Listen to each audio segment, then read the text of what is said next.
Welcome to the FLI Fitness Foundations. In this short video, we are going to go over the foundational principles that will help you make the most out of your exercise, both out in the world, whether you're doing group classes like Barry's Boot Camp or Orange Theory, or you're taking advantage of our online virtual series. So the fitness foundations are going to cover the main points that actually makes your exercises more efficient.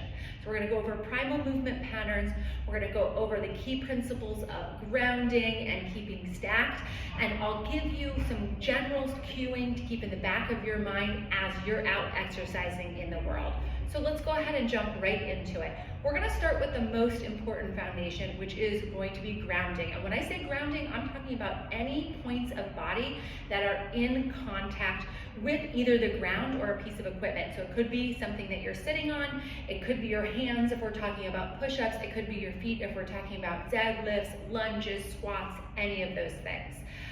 So we want to think about our points of contact. If we're talking about our feet, we're talking about our big toe, our pinky toe, and our heel.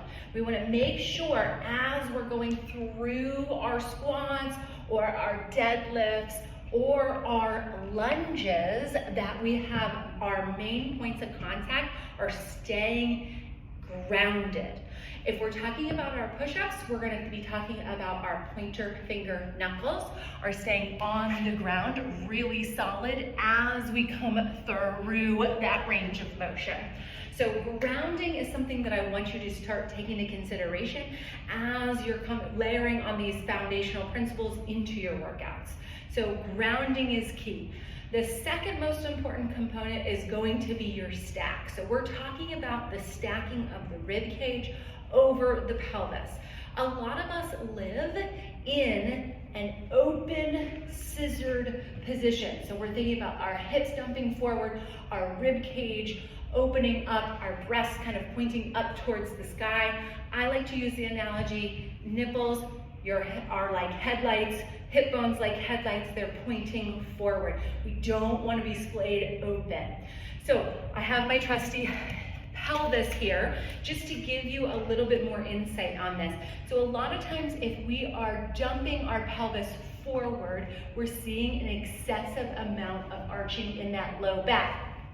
On the other hand, if we dump our pelvis behind us, we're seeing a really big tuck of the butt. We really want to feel like our pelvis is a fluid bucket of water. It's not being spilled forward and it's not being spilled behind us. So think about where your pelvis is in space as you start your exercise.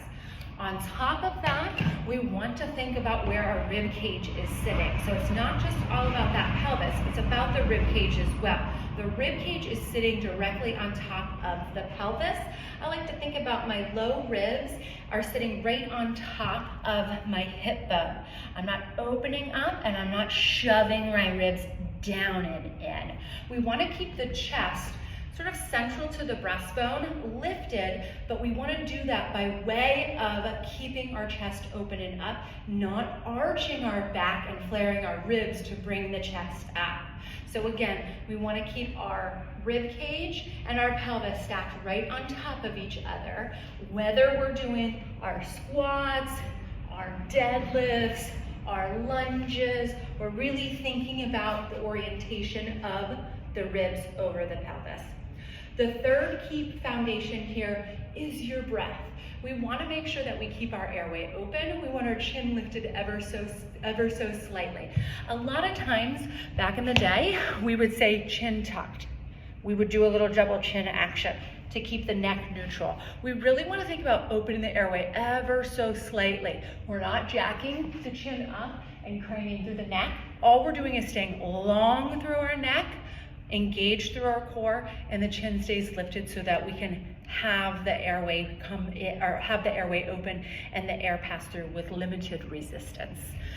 So we've got the foundation through our feet, we've got the foundation through our core, and we've got the foundation through our airway.